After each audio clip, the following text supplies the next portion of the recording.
नमस्कार। खबरों के परफेक्ट माध्यम मीडिया नई शो में आपका स्वागत है। आज हम बातचीत करेंगे आने वाले करवा चौथ के ऊपर, जो कि हमारे खास मेहमान हैं ठाकुर युवराज सिंह आलोक जी। तो वो किस तरीके से इस त्यौहार को मनाएंगे और क्या आप बताएंगे इस त्यौहार के बारे में, तो जानेंगे। ठाकुर साहब, आपका स्वागत है।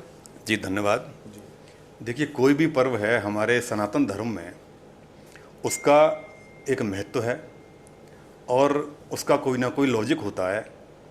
वो एक अलग बात है कि लोगों को पूरी जानकारी होती नहीं है, भीड़ चाल में और भेड़ चाल में बिना लॉजिक के समझे उसको उस तरीके से मनाते हैं। करवा चौथ हमारा पर्व है, अब तो इतना फेमस हो गया है, पहले नहीं था, लेकिन उसका जो मकसद है, जो महत्व है, वो तो पता है नहीं लोगों को। ये पति पत्नी का विशेष पर्व है। सुहागिन जो पत्नियां होती हैं अपने पति के सुहाग के लिए व्रत रखती हैं और उसकी लंबी आयु का अच्छे स्वास्थ्य का प्रभु से कामना करती हैं, प्रार्थना करती हैं।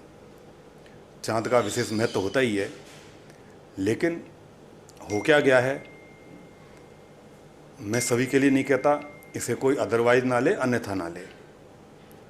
कुछ देखिए, हमारे धर्म में जब 7 फेरे शादी होती है, विवाह होता है, अग्नि को साक्षी करके 7 फेरे लिए जाते हैं। अग्नि को साक्षी करके जब 7 फेरे ले लिए, हमारी हिंदुत्व पद्धति में बहुत बड़ा बंधन होता है मानने के लिए। ना मानने के लिए कुछ भी नहीं है।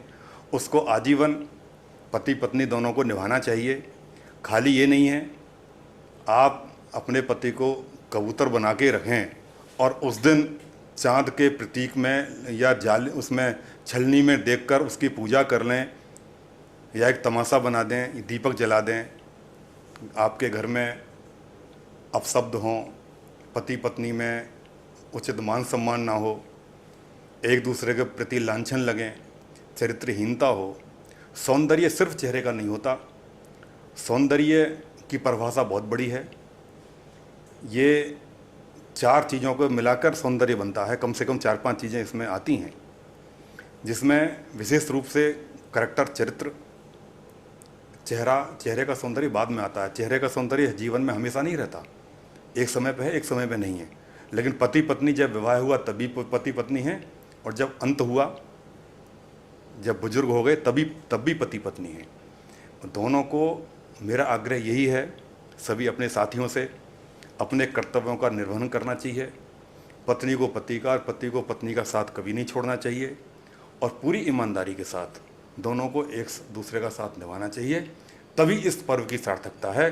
सिर्फ जाली में देख लेना, सारे श्रृंगार कर लेना, एक लोटा जल चढ़ा देना, उस दिन उसके चरण स्पर्श कर लेना और उसको एक मुखिया का रूप न देकर कबूतर बनाकर रखना, वो ठीक नहीं होगा।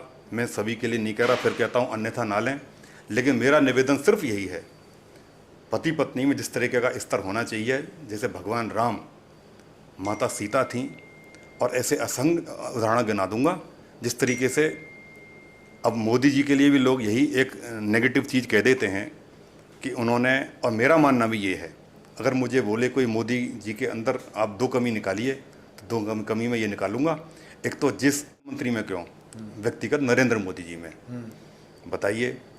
तो मैं यही कहूँगा, जिस जसोदा बहन के साथ उन्होंने 7 फेरे लिए हिंदू सनातन धर्म पद्धति के अनुसार, चाहे वो नाबालिग थे या बालिग थे, चाहे उनकी उम्र कम थी या ज़्यादा थी, उन्होंने 7 फेरे तो लिए।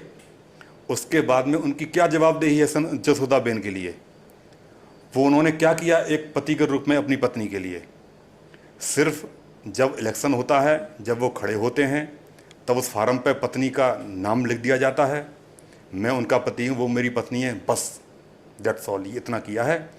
तो मेरा मत बिल्कुल अलग है, और व्यक्तिगत रूप पर मैं प्रधानमंत्री नहीं, व्यक्तिगत रूप पर मोदी जी का बहुत बड़ा आलोचक इस रूप में हूँ कि उन्होंने पत्नी के लिए अपनी पत्नी को उचित दर्जा नहीं दिया। अब प्रधानमंत्री होते हुए भी उस पत्नी को, उस बुजुर्ग महिला को, उस दिव्य आत्मा को अपने साथ भी रख लेते तो भी अच्छा होता। प्रेस वालों ने आपके साथियों ने कितना कुरेदा, हर 2 साल में 1 साल में कुरेदते हैं जसोदा बहन को, पर उसने एक भी नेगेटिव पॉइंट मोदी जी के लिए नहीं बोला, प्रधानमंत्री जी के लिए भी नहीं बोला। तो मेरा मानना यही है कि ये करवा चौथ जो है पति पत्नी के लिए विशेष है, पर हमारे मोदी जी को जसोदा बहन को उचित दर्जा देना चाहिए था। माता के लिए मैं नहीं बोलता, सिर्फ एक ये मेरी व्यक्तिगत चीज़ है, उनके लिए मुझे नहीं कहना चाहिए था, लेकिन मैंने बोल दिया। खैर, अब मैं अपनी बात को विराम दूंगा, लेकिन जितने भी मेरे साथी हैं, जिनकी शादी हो चुकी है, अब तो कि ये ऐसा पर्व हो गया है कि जिनकी शादी नहीं हुई, लड़कियों की, बालाओं की, महिलाओं की, हमारी बहनों की, वो भी इस पर्व को मनाती हैं। खैर, मनाएं, अलग उनका सोच हो सकता है, अलग कॉन्सेप्ट हो सकता है, लेकिन हमारे धर्म में ये जो विवाहित जोड़ा होता है उसी का पर्व होता है। अब सारे लोग उस तरीके से मनाते हैं, एक फैशन बन गया है। तो इसका लॉजिक समझें, इसका मर्म समझें, इसकी गंभीरता को समझें, और जो गंभीरता इस पर्व को हमें देती है उसको जीवन में पालन करें। वही हमारे बच्चों में फिर आ जाती हैं सारी चीज़ें। बच्चे सबसे पहली चीज़ें माँ बाप से ही सीखते हैं। तो पिता और माता को उनके बेटों के सामने ऐसा उदाहरण पेश करना चाहिए कि जो वो गर्व कर सके अपने पिता पर। हमारे पिता हमारे ग्रैंडफादर पर गर्व करते थे, हमारे ग्रैंडफादर हमारे ग्रेट ग्रैंडफादर पर गर्व करते थे, हम अपने पिता पर सर्वोपरि गर्व करते हैं। और खैर, मैं अंत में करवा चौथ की बहुत बहुत शुभकामनाएं देता हूं सभी विवाहित और अविवाहित महिलाओं को और पुरुषों को भी। जी, धन्यवाद। जय हिंद। धन्यवाद।